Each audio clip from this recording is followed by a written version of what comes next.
Roller coasters are some of the craziest feats of engineering in our modern day. So many things go into the construction of these giant metal monsters, yet they're some of the safest things on our planet. But what makes a roller coaster so safe and enjoyable? Today, I will take you through the mechanics of roller coasters.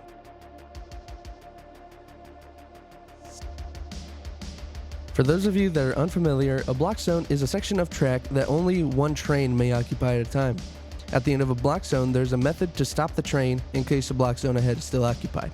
This is a safety system that prevents roller coaster trains from colliding with each other. On most roller coaster trains, there's a section of brakes halfway through the ride that's called the mid-course brake run.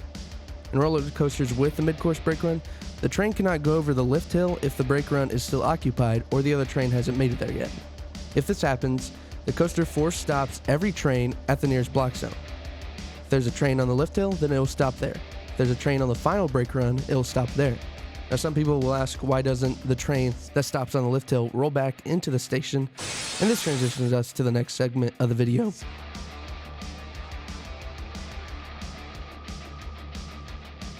On the lift hill, there's a continuous section of sawtooth metal which overlaps with a flap on the bottom of the train. When the flap on the train goes over the metal, it creates the click-clack noise you hear when you go up the chain lift. And when the train stops, the flap gets stuck in the middle, making sure it doesn't go backwards. These anti-rollback devices are also found on roller coasters that don't use a chain lift. On Millennium Force at Cedar Point, the roller coaster uses a cable to get over the lift hill.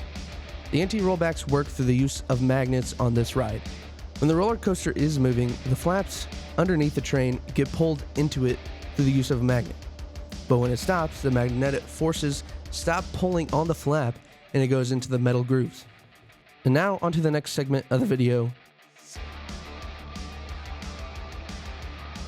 There are three main types of launch systems: LSM or LIM launches, also known as linear synchronous motors and linear induction motors, hydraulic launches, and drive tire launches. LSM and LIM launches both use magnetic flaps on the train to propel them up to speed. The flaps on the train and the flaps on the launch system propel the forces in opposite ways, which propels the train forward and up to speed. These are the most common launches found on modern roller coasters because they are the most reliable and the safest. Hydraulic launches utilize a catch car that holds onto the train similar to a cable lift that pulls onto the train, allowing it to get up to very high speeds.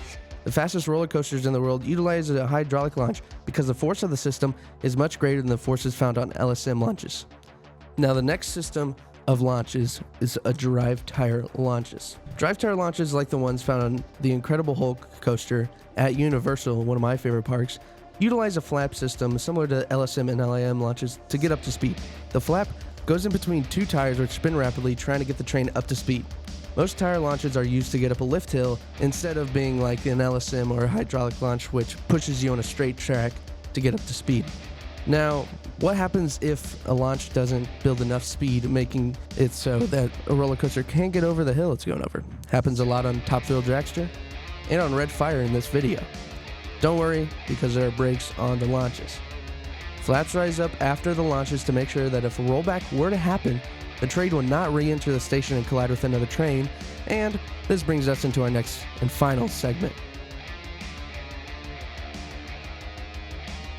There are many types of brakes that are used, such as friction brakes, magnetic brakes, and skid brakes. Most roller coasters use friction brakes to slow down the train to make sure it doesn't go over a hill too fast, like Orion at Kings Island. These are also called trim brakes, and they make sure the forces aren't too much for the human body or the roller coaster track to handle.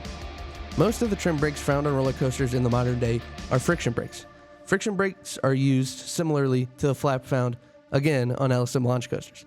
A flap underneath the train goes in between two pieces of metal that close on the flap as it passes by, effectively slowing down the train. When the brakes are not needed, they move to a position in which the flap will not hit the brakes.